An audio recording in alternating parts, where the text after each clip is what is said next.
Hello,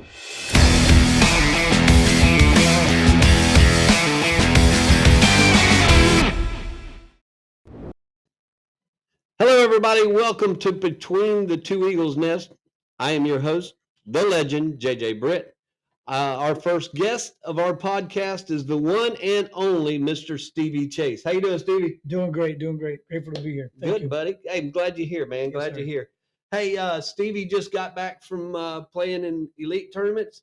Why don't we look at the scoreboards and see what everybody done today? We started off with the 10U. They went 2-0 today, dude. Wow. They beat they were winners over TTP 9U 20-2. Wow. Yeah. And then their second game was a 12-6 victory over South Orlando Bolts, the Nice. 10U Cobra team. Those are two big wins. Very big wins, and we're proud of them, man. We'll go to the 9U. The 9U went 1-1 on the day, which is not too shabby. And they fell 13-3 to a pretty good POBC Crush 9U team. And then they won over won 7-5 over the South Orlando Rampage. Wow, South Orlando, those are great teams. So congratulations to the 9U. They done really good as well. Absolutely. 7U struggled a little bit. They went 0-2, but from what I seen from the Game Changer was pretty good games. They fell to the TC Twins 8-2. Not a bad showing there. And fell to Wesley Chapel 7-5. So two really good competitive games, don't you think, Stevie? Yeah, for sure. Close scores. Yeah. So now let's get to yours. Yeah. The 8U, your elite 8U team went 1-1 today. Y'all guys were winners over SBA Hawks, 7U team. Yep. And we'll talk about the games here in a little bit. But y'all winners 12-5 in that one.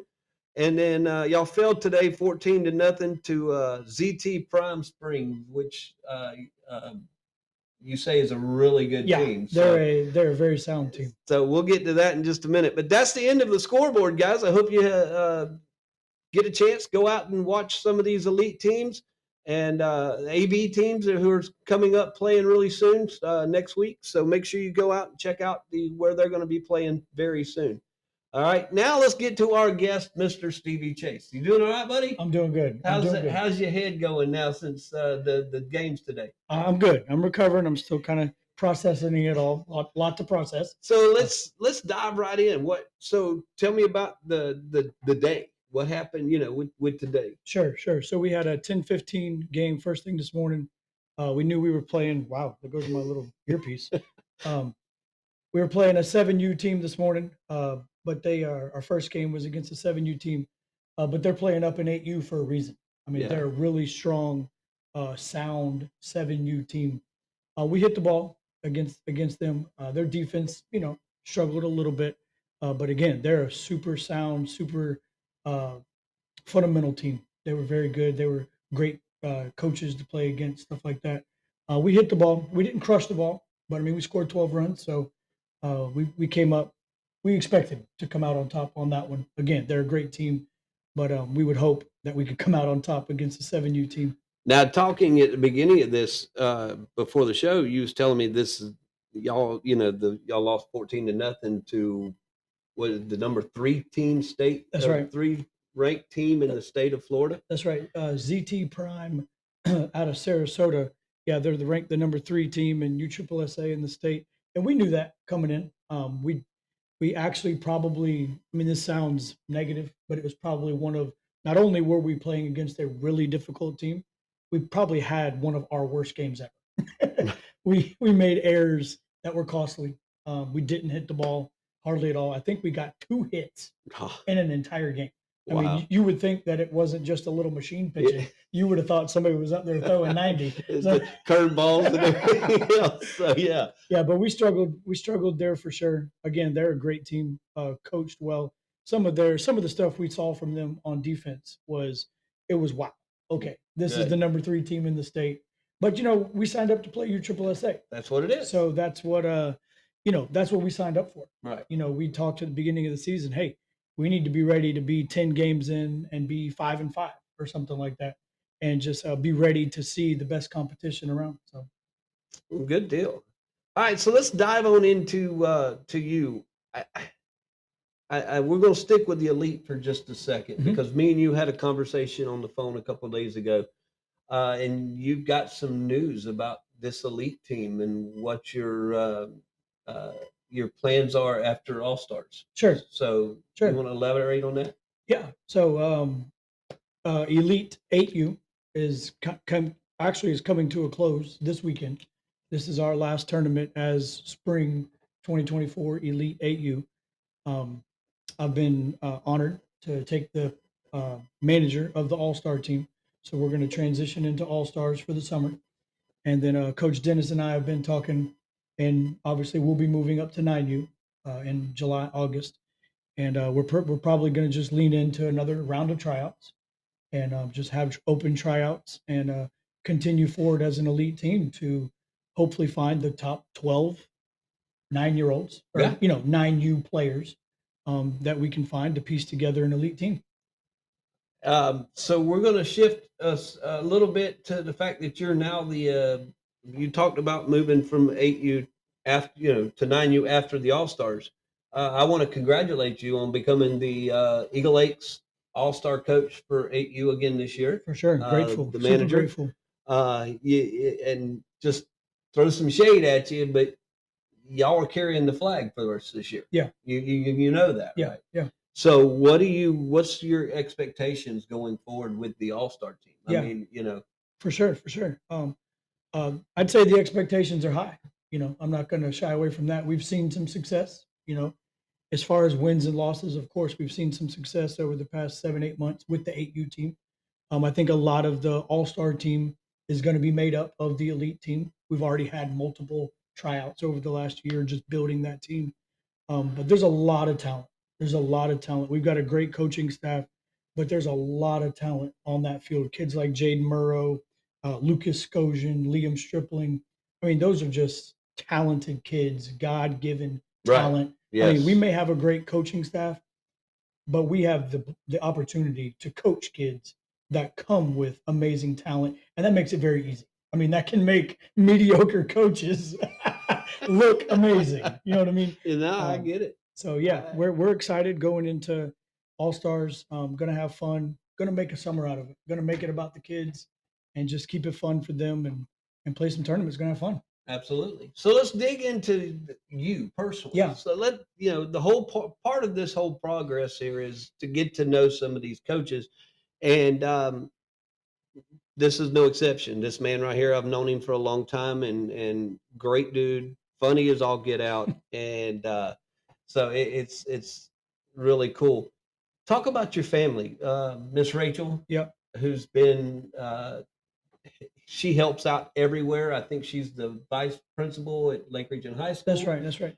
And she's helped me or helped us, I should say, lining up the ROTC and doing other Yeah. things. And I know that they just had the Lake Region High School baseball That's game right. where That's right. the leagues can go in and see that. And they're doing it again. Winter Haven's doing it Yep. where it's Winter Haven versus Lake Region. So you can always go back a couple weeks. I've got to get that date. I don't know that date, but that is going to be at Winter Haven High School, Winter Haven versus Lake Region. Kids get in free if they wear their jerseys, so that's something cool to go check out. Sure. So getting back to your family, you got Miss Rachel, you got your boy Emmett. Yeah. What does how do they feel as far as being around the park and Yeah. you being Sure. because as a coach I know it's a nonstop process Yeah. and you're always thinking about baseball. So how does that reflect on them? Yeah, for sure. I think the biggest thing is that not only am I all in at the park as a coach, league team, elite team, all stars, whatever, they're both all in. We've Right. just kind of decided that Eagle Lake Community Ballpark would be our social circle. Rachel is a massive support to me. She doesn't carry a big title. She isn't like some title at the park, Right. but she does a lot of stuff everywhere. I mean, she supports the Duracast team. She supports our elite team. She helps out around the park where she can. So Rachel, first and foremost, I couldn't do it if it wasn't for her support. Absolutely. And my boy Emmett, he just loves playing ball. He loves playing ball, and he likes being at the park. I mean, he'll come to the park even if you don't have a game. He's like, we can go to the park, cool. And he's running around the whole park, losing shoes. He's a trip, man. I love watching him Yeah. and just hanging around when he doesn't have a game. Just Yeah. one of the cool things is I love watching the kids just mingle with each other, Sure. whether they're 8, 15, 10, what have you. Just mingle around with everybody. Yeah, it's fun to see. It's the part of being a kid that's healthy. Just running wild and having fun. So as far as you go, you started. You played baseball. That's right. Obviously, you played through your high school career. Yep. You was telling me about you were done a little bit of college. Yeah, I tried out at college. Came up a little short. Came up a little short at college tryouts, but that was the end of there. But played through my senior year at Bartow High School. Graduated in 06. Made it to, we got eliminated our senior year regionals. Great team. Couple guys from that team. One of them went on to play, and I think he got as far as AAA. But a lot of really good players came off that team. It was a good team. I mean, just point blank, it was a good team. Bartow's always been a good baseball and football too, but basically baseball part or school.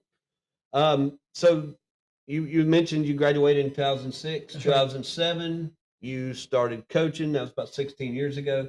You started coaching your brother in the rookie over at Lakeland Highlands. Yeah. What was and math's a little bit off somewhere in there. Yeah, I did start coaching my brother in 8U. This is, I forget how long, 10, 12 years ago. Full circle now. Yeah, full circle now. Started coaching my brother when he was in 8U, whatever, 12, 13 years ago. That was over at Lakeland Highlands, coached with one of my best friends back then. And that was really my first time truly coaching 8U in Lakeland Highlands. And then actually after that, had a friendship with the Bartow High School baseball coach then, and actually had the opportunity to coach with Bartow High School for one season. And that was definitely an experience. That was jumping in off the deep end type moment. Both feet in. Oh man, it was, and I thought I knew baseball, right? But I'm like, oh yeah, I know baseball. And I remember clear as day, I'm coaching third base in a game. I think I was managing a JV game, and the varsity coach came up behind me. It's like the second inning, and I'm coaching third base. It's like scores 1-1, whatever. And he comes up and he just gets right over my shoulder. And he's like, hey, man, who are you going to put in for pitcher next inning? Who's warming him up in the bullpen? You got to give your signs to the guy on first base. What about the batters? You're going to put the bunt down right here? One of those lights isn't working. When are you going to fix that? And he just came on me with, and I didn't realize how much stuff actually happens in them, especially at the high school level and beyond. Right. As a manager, he spun my head. And I was like, wow. And he's like, after the game, he came and he talked to me, and I was like, hey man, you you got me there, man. He's like, yeah, you got to learn to think about everything. I'm like, okay, I see that. So that's a moment that sticks out in my mind, coaching high school baseball, just learning just everything that's happening. So on that topic, all right, so that's a moment coaching high school baseball. Give me a moment out of the mind of Stevie Chase, which is scary to begin with. What is and I joke about that. Sure. But I know give me a moment that you've had since you've been here at Eagle Lake that just kind of sticks out into your head. Yeah. There's a couple players that I can think of. I won't name any names, but I can see these players, and they will literally walk through that gate onto the field, and I watch their face go. And they just smile. Yeah. When their cleats walk through that gate and their feet hit the field, it doesn't matter what they just got out of the car from. It doesn't matter whatever's going on at home. Could have been a great day, could have been a bad day, but I've literally seen several kids that I know, they'll do it every time. They walk on the field, the moment their cleats hit the field, they smile. Yeah. They just smile. And when I see a kid like that, as a coach, if I can't be fully invested in that type of kid, regardless of his abilities, right, regardless of his experience, If he steps on a field and he simply wants to be there, he's happy and he's ready to go. As a coach, if you're not able to fully embrace that, something's wrong. Yeah, Right. I agree. So I love to just simply see, it doesn't sound huge, but when I see a smile on a kid's face on a field, that's all natural. Like nobody said, "Hey man, have a good attitude." And then he smiles. He just simply walks on the field and he's a happy kid. I mean, that turns everything on in me as a coach. I agree 100%. Love it. Yes, I love it. So me and you, and I'm kind of watching the time here as well, and we've got plenty of time. But one of the things me and you talked about the other day was the different types of coaching, Sure. the different types of coaches. You consider yourself one type. There's other types. Can you elaborate on that a little bit? For Because I sure. love the way you Yeah. addressed that the other day. Yeah, I've always, just kind of researching coaching and studying and other podcasts and videos. I've learned that there's different types of coaches. I don't mean a pitching coach, a bullpen coach. I don't mean like that. I mean different approaches to the game, different personalities, different styles, Right. different whatever. So I personally think that I'm more of a culture coach. So when I walk onto a field or I address a team, the number one concern that I have is the culture. And to me, a simple definition for culture is the habits of a group of people. Right. So, and you want a good culture. Everybody wants to Absolutely. You want to build a good culture. Right. So I'm a coach that's looking to build a good culture, right? So whenever I start talking to kids, I say, hey, I want to see 100% effort and I want to see great attitudes. I'm not saying, hey, man, I need to see you get hits. Yeah. Hey, man, I need to see you catch ground balls. Duh. They're going to try to do that, right? Yeah. But they have to be put in a good culture environment in order to enjoy. If you watch so you put in, sorry, Yeah. you talked about the other day about the fact that some of these kids, the way they treat each other in the dugout, the Right. way they, the what are they doing in the dugout? Right. I mean, because even in pro games, Sure. I think we talked about this the other day, they're not playing with baseball bats or, Right. They're up on the side of the wall. Sure. And I always tell my kids that it's twofold to me. It's, you're learning, but you're also, you're learning how to be a good, your culture, you're working on your culture, but you're learning the game of baseball. Sure. Even if you're not on the field, you're always learning. Yeah. And so that's what I teach these kids, Yeah. What you're talking about right there, I teach the culture of high fives. Right. Like let's simply give each other high fives. I mean, I see kids come off the field in league games that I've taught the team, a brand new team. Hey, let's be a team that gives high fives. Right. And I have seen kids come in the dugout and the team hasn't quite learned to give high fives. And I'll see a younger kid come in the dugout and I see his eyes go up and he's like almost putting his hand up looking for high fives.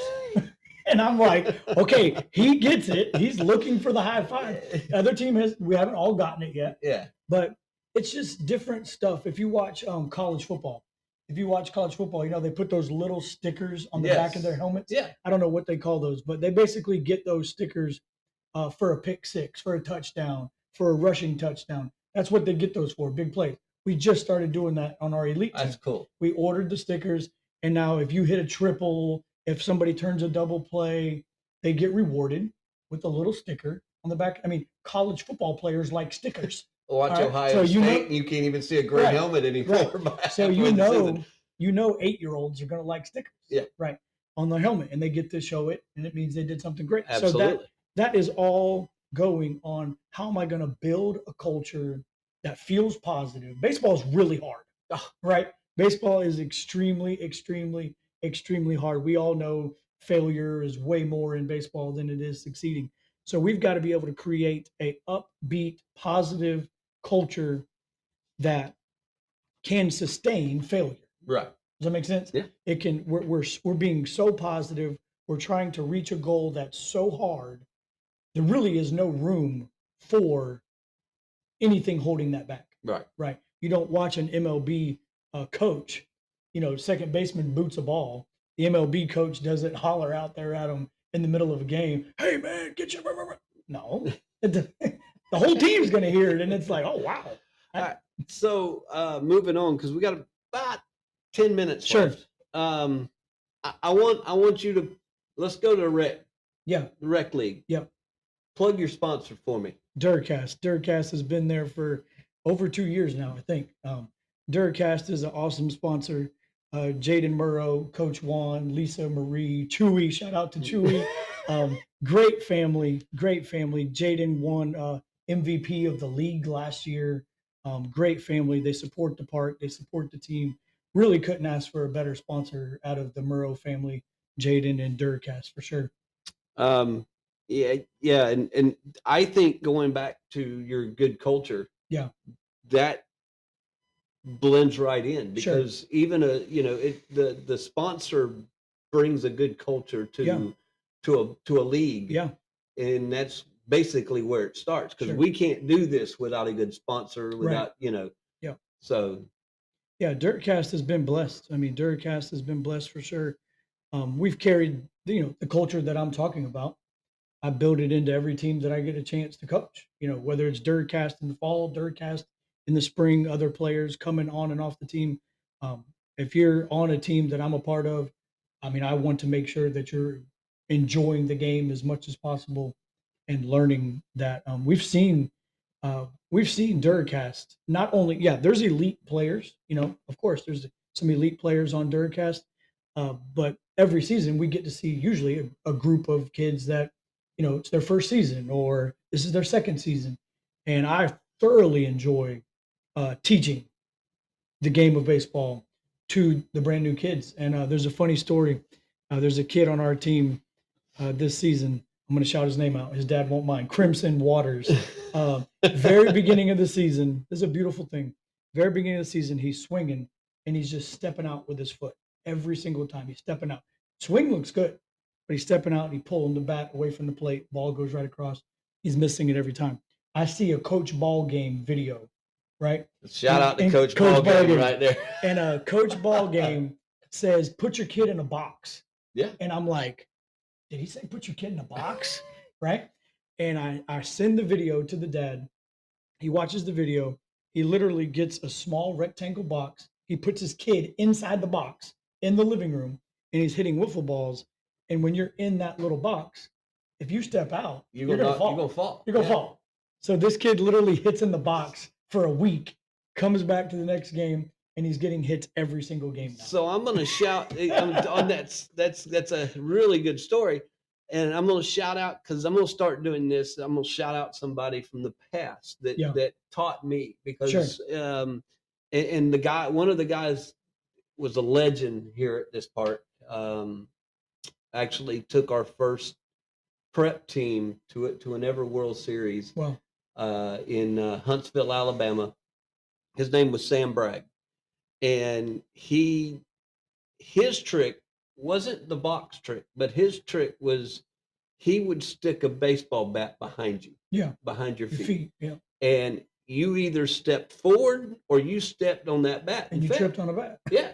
So, so that the box story just reminded me of that, because that's something that he taught me, or he taught all of us, that, we can't step out. We've got to, if you step back, we'll put a bat behind you and you're going to fall, basically. So, one of the things I wrote down here, I want you to elaborate on it, because I think it's pretty cool. Don't load the pressure. Yeah. Elaborate on that. Yeah. So, if you think about a kid, think about an 8-year-old, a 10-year-old, whatever, getting in the box in a game, right? And we all know that every parent wants to encourage their kid, right? So a lot of times parents, they believe I'm just encouraging my kid, right? So you'll hear things like, "Come on, Johnny, you got it," right? So we got one voice from the stand from Daddy, "Come on, Johnny, you got it." The other dad decides he wants to help with the encouragement. "This one's yours, bud," right? And then the third base coach, he's going to say something. Yeah. First base coach, he's going to say something, right? Right. And then at least one other person somewhere. So now I'm in the box, and I've got 6 voices telling me, "This is your chance. This is your chance." It sounds like the World Series, if it was me, I'd be up there. Oh my gosh, Yeah. right? Oh my, the pressure is just there, right? And a lot of times, I know that people want to. They're just trying to be encouraging, right? But I've heard other coaches say that oftentimes, if you ask a kid, "What do you want out of your parent at the game?" just be there, right? I even heard a coach one time call it a silent source of encouragement. Yes. So it's hard not to put pressure on the kids. They probably put enough pressure on themselves. You're right. Right? Yeah. Like when they strike out, the first person to know that they struck out is themselves, right? They just did it, right? So after all of this, it's your turn. You got it. Let's go. Don't miss it. Oh, well, holy cow, right? So, and then when they struggle, we wonder why. You're right. Well, it feels like the World Series out here at Eagle Lake Ball Field. Yeah. Let's take it easy. Maybe one voice. If that's hard, and that should be the coaches. Yeah. Hey, bud, you got it. Yeah. Swing it. It should be the coaches. Right. All right. So we've got about 4 minutes left on the clock. So I'm going to give you 5 random questions, rapid fire. Let's do it. Just to get to know a little bit more about Mr. Stevie Chase here. All right, here we go. What's first thing that comes to your mind? Favorite food? Shepherd's pie. All right. Favorite MLB player of all time? Oh, Craig Counsell. Craig Counsell, former Miami Marlins. Yes. World Series champion. Yes. Hobby that you like other than baseball? Being really bad at golf. I'm right there with you. We do a golf tournament every year, and it's. But I love it. I love it. I just love it, but I'm really bad. You're not supposed to be good at your hobbies. Yeah. Right. I'd be a professional if I was good. So number 5, and we've got. What's one question you got for me? What has the legend? Yeah, the legend. I mean, there's lots of questions for the legend. You told me a couple weeks ago you've been coaching here since you were 16. Mm-hmm. I'm not sure how many. I mean, that's at least 4 or 5 years. More than 4 or 5. What has kept you coaching, saying yes? Season after season after season. The kids. Yeah. It's the love of the kids, and obviously at 16 years old, I didn't have kids. Yeah. I got my first job or coaching job actually by accident, and I'm not going to go into details here, but just fell in love with helping kids, and not only teaching them baseball, but teaching them the way that baseball interacts with life. Yeah. Yeah. So lots of lessons. If you don't truly love the interaction with kids, if you don't truly love getting to coach kids and that, it's not gonna last.